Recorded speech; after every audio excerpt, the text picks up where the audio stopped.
Rail লাইনের অসংখ্য গল্পের পেছনে থাকে কিছু নীরব যোদ্ধা। তাদের একজন লোকোমোটিভ মাস্টার মামুন ভাই। ভোরের সূর্য ওঠার আগেই শুরু হয় তার দায়িত্ব। শত শত যাত্রীর নিরাপদ যাত্রা নিশ্চিত করতে তিনি বসেন শক্তিশালী লোকোমোটিভের কেবিনে। সামনে দীর্ঘ পথ, অসংখ্য সিগন্যাল আর সময়ের সঙ্গে এক কঠিন লড়াই। একজন লোকোমোটিভ মাস্টারের কাজ শুধু ট্রেন চালানো নয়, প্রতিটি মুহূর্তে সতর্ক থাকা, ইঞ্জিনের প্রতিটি শব্দ বুঝতে পারা এবং যাত্রীদের নিরাপত্তাকে সর্বোচ্চ গুরুত্ব দেওয়া। বাংলাদেশ রেলওয়েতে একজন লোকোমাস্টার হতে দীর্ঘ প্রশিক্ষণ ও বছরের অভিজ্ঞতা প্রয়োজন।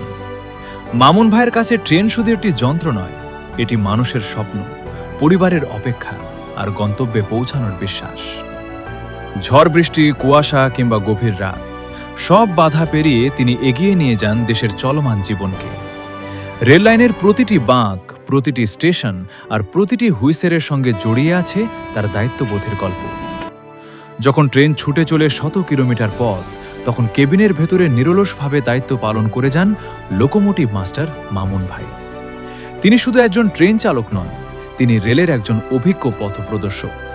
তার হাতে নিরাপদ থাকে হাজারো মানুষের যাত্রা। লোকোমোটিভ মাস্টার মামুন ভাই রেলপথের এক নীরব নায়ক। ট্রেনের গর্জনের আড়ালে দায়িত্ব আর সাহসের যে গল্প লুকিয়ে থাকে, সেই গল্পের নাম লোকোমোটিভ মাস্টার মামুন ভাই।